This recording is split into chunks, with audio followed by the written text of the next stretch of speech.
श्री शिवाय नमस्तुभ्यम महाराज। जैसा कि आप सभी जानते ही हैं कि भोलेनाथ की सबसे प्रिय तिथि यानी कि महाशिवरात्रि का पर्व 15 फरवरी 2026 को आने वाला है। ऐसे में महाराज आज हम महाशिवरात्रि के दिन की जाने वाली विशेष पूजा के बारे में विस्तार से बताने वाले हैं। साथ ही महाराज हम यह भी जानेंगे कि इस पूजन में हमें कौन कौन सी सामग्री लगने वाली हैं और क्या इस दिन व्रत रखना जरूरी है या नहीं। महाशिवरात्रि से जुड़ी यह समस्त जानकारी आपको इस वीडियो में मिलने वाली है, इसलिए आप सभी वीडियो में अंत तक बने रहे। और यदि आपको ये जानकारी उचित लगे तो वीडियो को लाइक करें और चैनल को सब्सक्राइब करके कमेंट में ओम नमः शिवाय या हर हर महादेव जरूर लिखें। तो महाराज प्रत्येक महीने में शिवरात्रि पड़ती हैं, जिसे मासिक शिवरात्रि कहा जाता है, लेकिन जो शिवरात्रि पूरे साल में एक बार आती है उसे महाशिवरात्रि कहा जाता है। और इसका महत्व बाकी सभी शिवरात्रियों से अधिक माना जाता है। इस दिन भगवान शिव की पूजा का विशेष फल मिलता है। कहा जाता है कि इस दिन भगवान शिव अपने भक्तों पर विशेष कृपा करते हैं और उनकी मनोकामनाएं पूर्ण करते हैं। इसीलिए महाराज हम आपसे यही कहेंगे कि इस दिन अपनी क्षमता के अनुसार व्रत अवश्य रखें। अधिकतर लोग इस दिन व्रत रखकर पूजा करते हैं और भगवान शिव का जलाभिषेक करते हैं। अब हम आपको बताते हैं कि इस दिन पूजा किस प्रकार की जा सकती है और पूजा के लिए आपको किन किन सामग्रियों की आवश्यकता होने वाली है। तो महाराज इस विशेष पूजा को आप शिव मंदिर जाकर भी कर सकते हैं और अपने घर पर भी कर सकते हैं। जैसे सावन के महीने में शिवरात्रि पर विशेष पूजा और अभिषेक किया जाता है, उसी प्रकार महाशिवरात्रि का दिन भी बहुत महत्वपूर्ण माना जाता है और इस दिन भी विशेष पूजन किया जाता है। अब महाराज पूजा की बात करते हैं तो सबसे पहले तो आप सभी अपनी पूजन सामग्री की एक सूची बना लें ताकि पूजा के समय कोई चीज छूट न जाए। तो महाराज पूजा में सबसे पहली और आवश्यक सामग्री है भगवान शिव के अभिषेक के लिए शुद्ध जल। आप इस दिन ताजा जल भरकर रख सकते हैं। यदि गंगा जल उपलब्ध हो तो थोड़ा सा गंगा जल उस जल में मिला सकते हैं, क्योंकि भगवान शिव के मस्तक पर गंगा जी का वास माना जाता है। गंगा जल अलग से भी रखा जा सकता है ताकि पूजा के समय उसका उपयोग किया जा सके। यदि अलग पात्र में न रखना चाहें तो जिस जल से अभिषेक करना है उसी में गंगा जल मिला सकते हैं। अब महाराज इसके बाद आती है पंचामृत की सामग्री। पंचामृत 5 चीजों से मिलकर बनता है: दूध, दही, घी, शहद और शक्कर। महाशिवरात्रि के दिन भगवान शिव का अभिषेक इन 5 चीजों से किया जाता है, इसलिए इन सभी चीजों को अलग अलग पात्र में भी रखा जाता है और बाद में इन्हें मिलाकर पंचामृत भी तैयार किया जा सकता है। तो महाराज आपको ये जो 5 ही सामग्रियां हैं इन्हें मात्र थोड़ी थोड़ी मात्रा में ही लेना है और थोड़ी सी मात्रा में पंचामृत तैयार कर लेना है। इसके बाद महाराज पूजा में दीपक जलाया जाता है। मिट्टी का दीपक हो तो अच्छा माना जाता है। दीपक में घी डालकर बाती जलाई जाती है। कई लोग माता पार्वती के लिए अलग दीपक भी रखते हैं, लेकिन यदि केवल एक दीपक हो तो भी पूजा पूरी श्रद्धा के साथ की जा सकती है। इसके बाद महाराज पूजा की थाली में तिलक के लिए रोली, हल्दी और चंदन रखें और चावल के साबुत दाने ही आपको पूजा के लिए उपयोग करने हैं। तो पूजा के लिए साफ और बिना टूटे चावल आपको थोड़ी सी मात्रा के लेना है। अब महाराज बात करते हैं अगली पूजन सामग्री के बारे में। और महाराज जो सामग्री बताई जा रही है उसे आपको पहले से तैयार करके रख लेना है ताकि महाशिवरात्रि के दिन पूजा करते समय किसी भी प्रकार की कमी न रहे और सारी तैयारी पहले से पूरी हो जाए। क्योंकि अक्सर ऐसा होता है कि पूजा शुरू करने के बाद याद आता है कि कोई वस्तु रह गई है, इसलिए पहले से सामग्री तैयार रखना अच्छा माना जाता है। अब चावल के बाद अगली आवश्यक सामग्री आपको लेनी है कपूर, जो कि पूजा के अंत में भगवान की आरती के लिए उपयोग होगी। तो इसीलिए आपको पूजा की थाली में 1 से 2 कपूर के टुकड़े लेना है। बाजार में कपूर टुकड़ों और गोलियों दोनों रूपों में मिलता है, तो आपको जो आसानी से मिल जाए उसे ले सकते हैं। इसके बाद महाराज अगली जो सामग्री है वह आपको लेनी है धूप बत्ती या अगरबत्ती। पूजा के समय धूप या अगरबत्ती जलाने से वातावरण सुगंधित हो जाता है और मन पूजा में शांत और एकाग्र बना रहता है। इसलिए धूप या अगरबत्ती अवश्य रखनी चाहिए ताकि पूजा के समय आसपास का वातावरण पवित्र बना रहे। इसके बाद अगली जो सामग्री है वह आपको लेनी है जनेऊ। तो आप 3 या 4 जनेऊ ले सकते हैं, जो कि आपको पूजा के दौरान भगवान शिव के साथ साथ गणेश जी और कार्तिकेय जी को भी अर्पित करना है। अब महाराज इसके साथ थोड़ी सी दक्षिणा भी रखी जाती है। दक्षिणा चाहे कम हो या अधिक, वह श्रद्धा का प्रतीक होती है, इसलिए अपनी श्रद्धा और सामर्थ्य के अनुसार थोड़ी सी दक्षिणा पूजा में रख सकते हैं। अब महाराज हम उन वस्तुओं की बात करते हैं जो भगवान शिव को अत्यंत प्रिय मानी जाती हैं और जिन्हें महाशिवरात्रि के दिन चढ़ाया जाता है। सबसे पहले बेलपत्र का महत्व आता है। बेलपत्र भगवान शिव को बहुत प्रिय माना जाता है। यदि संभव हो तो 5 या 7 बेलपत्र आप अपनी पूजा की थाली में रख सकते हैं, लेकिन यदि अधिक न मिले तो एक बेलपत्र भी पर्याप्त होता है। ध्यान रखना चाहिए कि बेलपत्र साफ और ठीक अवस्था में हो। खंडित बेलपत्र आपको पूजा में उपयोग नहीं करना है। इसके बाद पूजा के लिए अगली सामग्री आपको लेनी है धतूरा, क्योंकि धतूरा भी भगवान शिव को अत्यंत प्रिय होता है। वही धतूरा आपको लेना है जिसमें कांटे होते हैं। यदि संभव हो तो 1 या 3 धतूरे आप अपनी पूजा की थाली में रख सकते हैं। इसके के बाद अगली जो सामग्री है वो है दुर्वा, जो कि नंदी बाबा और गणेश जी को अर्पित की जाती हैं। इसलिए ताजी दुर्वा पहले से लाकर पूजा की सामग्री में रख लेनी चाहिए ताकि पूजा के समय उसका उपयोग किया जा सके। तो आपको 2 से 3 दुर्वा भी लेना है। अब महाराज माता पार्वती जी की पूजन सामग्री की बात करते हैं।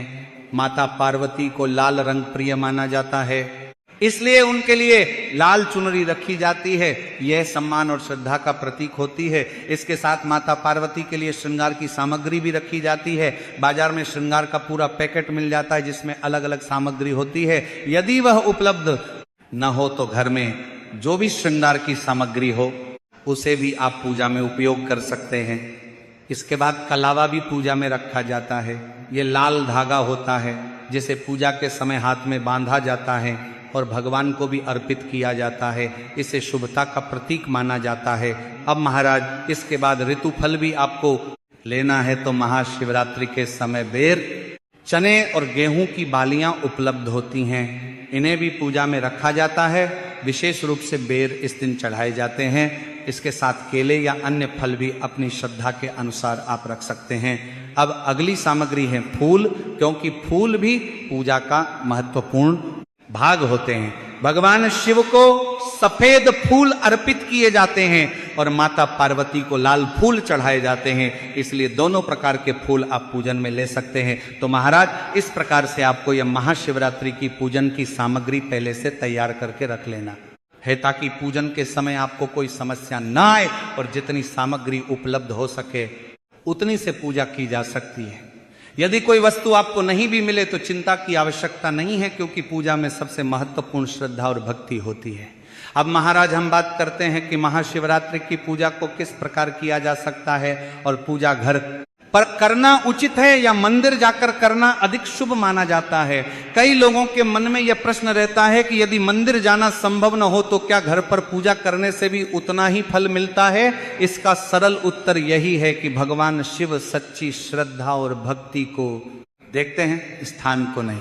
इसलिए मंदिर में की गई पूजा हो या घर में की गई पूजा, यदि मन से की जाए तो उसका फल अवश्य मिलता है। तो महाराज महाशिवरात्रि के दिन अधिकतर लोग शिव मंदिर जाकर जलाभिषेक करते हैं। सुबह से ही मंदिरों में भक्तों की भीड़ लग जाती है और लोग जल, दूध और पंचामृत से शिवलिंग का अभिषेक करते हैं। कई स्थानों पर पूरे दिन भजन, कीर्तन और धार्मिक कार्यक्रम चलते रहते हैं। भक्त भगवान शिव के दर्शन करके अपने जीवन की सुख, शांति और परिवार की उन्नति की प्रार्थना करते हैं। लेकिन कई लोग ऐसे भी होते हैं जो दूरी, भीड़ या अन्य कारणों से मंदिर नहीं जा पाते हैं। ऐसे में घर पर भी पूजा की जा सकती है। तो घर पर पूजा करने के लिए आपको मिट्टी का पार्थिव शिवलिंग तैयार करना होता है। साफ मिट्टी से छोटा शिवलिंग बनाकर उसे पूजा स्थान पर स्थापित किया जाता है और फिर उसी प्रकार पूजा की जाती है जैसे मंदिर में की जाती है। पूजा के समय परिवार के सभी सदस्य एक साथ बैठकर भगवान शिव का स्मरण करते हैं, अभिषेक करते हैं और आरती करते हैं। इससे घर का वातावरण भक्तिमय बन जाता है और परिवार में भी सकारात्मक ऊर्जा का संचार होता है। पूजा समाप्त होने के बाद पार्थिव शिवलिंग का विसर्जन किया जाता है। कुछ लोग उसी रात विसर्जन करते हैं और कुछ लोग अगले दिन सुबह विसर्जन करते हैं। जैसे सावन के महीने में शिवरात्रि पर विशेष पूजन और अभिषेक कराया जाता है, उसी प्रकार महाशिवरात्रि का दिन भी विशेष पूजा के लिए माना जाता है। यदि कोई पंडित आपके पास हो तो उनके मार्गदर्शन में पूजा करवाई जा सकती है, और यदि पंडित न हो तो भी परिवार के लोग स्वयं श्रद्धा के साथ पूजा कर सकते हैं। अब महाराज महाशिवरात्रि की पूजा का विशेष महत्व रात्रि के समय माना जाता है, इसीलिए अधिकतर लोग शाम या रात में पूजा करते हैं। हालांकि जो लोग सुबह पूजा करना चाहते हैं वे सुबह ही भगवान शिव की पूजा कर सकते हैं। मुख्य बात यह है कि पूजा श्रद्धा और शांति से की जाए। कई भक्त इस दिन रात्रि जागरण भी करते हैं, पूरी रात भजन मंत्र जाप और भगवान शिव का नाम स्मरण किया जाता है। इससे मन को शांति मिलती है और घर का वातावरण भी भक्तिमय बना रहता है। कई लोग पूजा की पूरी विधि भी जानना चाहते हैं ताकि वे सही तरीके से पूजा कर सकें। यदि आप भी पूजा विधि विस्तार से जानना चाहते हैं तो आगे इस विषय पर जानकारी प्राप्त कर सकते हैं और अपनी सुविधा के अनुसार पूजा कर सकते हैं। अब महाराज अंत में हम उस विषय को समझ लेते हैं जो लगभग हर भक्त के मन में आता है, और वह है कि क्या महाशिवरात्रि की पूजा के साथ व्रत रखना जरूरी है या बिना व्रत के भी पूजा की जा सकती है। बहुत से लोग इस बात को लेकर असमंजस में रहते हैं, इसलिए इसे सरल भाषा में समझ लेना जरूरी है। महाशिवरात्रि के दिन व्रत रखने की परंपरा बहुत पुरानी है और अधिकतर भक्त इस दिन व्रत रखते भी हैं। माना जाता है कि इस दिन व्रत रखकर भगवान शिव की पूजा करने से मनोकामनाएं पूर्ण होती हैं और जीवन की परेशानियां धीरे धीरे दूर होने लगती हैं। इसलिए हम आपसे यही कहेंगे कि यदि आपकी सेहत और परिस्थिति अनुमति देती है तो इस दिन व्रत अवश्य रखें। लेकिन महाराज यह भी समझना जरूरी है कि यदि कोई व्यक्ति बीमारी, उम्र या काम की मजबूरी के कारण व्रत नहीं रख सकता तो वह बिना व्रत रखे भी भगवान शिव की पूजा कर सकता है। भगवान भावना देखते हैं, केवल नियम नहीं। इसलिए सच्चे मन से की गई पूजा बिना व्रत के भी स्वीकार होती है। अब महाराज कई लोग इस दिन फलाहार करते हैं, यानी दिन भर फल दूध या हल्का भोजन लेते रहते हैं और पूजा के बाद व्रत खोलते हैं, या कुछ लोग केवल एक समय फल लेते हैं जबकि कुछ लोग पूरे दिन हल्का भोजन करके भी पूजा करते हैं। यह सब व्यक्ति की क्षमता और श्रद्धा पर निर्भर करता है। बच्चों और बुजुर्गों को उनकी सेहत के अनुसार ही व्रत रखना चाहिए। यदि बच्चे पूरा व्रत नहीं रख सकते तो उन्हें फल या हल्का भोजन दिया जा सकता है।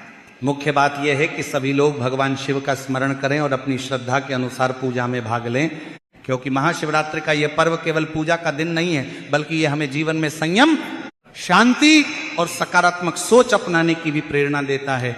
इस दिन परिवार के साथ मिलकर पूजा करने से घर का वातावरण शांत और सुखद बनता है और आपसी प्रेम भी बढ़ता है। तो महाराज यदि आप घर पर पूजा कर रहे हैं तो पूरे परिवार के साथ मिलकर पूजा करना अच्छा माना जाता है, और यदि मंदिर जाकर पूजा कर रहे हैं तो भी किसी अपने को साथ लेकर जाना शुभ माना जाता है। इस दिन भगवान शिव से अपने परिवार की सुख, शांति और उन्नति की प्रार्थना करनी चाहिए। तो महाराज आप सभी को भी आने वाली महाशिवरात्रि पर भगवान भोलेनाथ का पूजन अवश्य करना है। आपके जीवन से सारे संकट और समस्या समाप्त होगी। और यदि आपको यह जानकारी उचित लगी हो तो वीडियो को लाइक करें और चैनल को सब्सक्राइब करके कमेंट में ओम नमः शिवाय जरूर लिखें। धन्यवाद।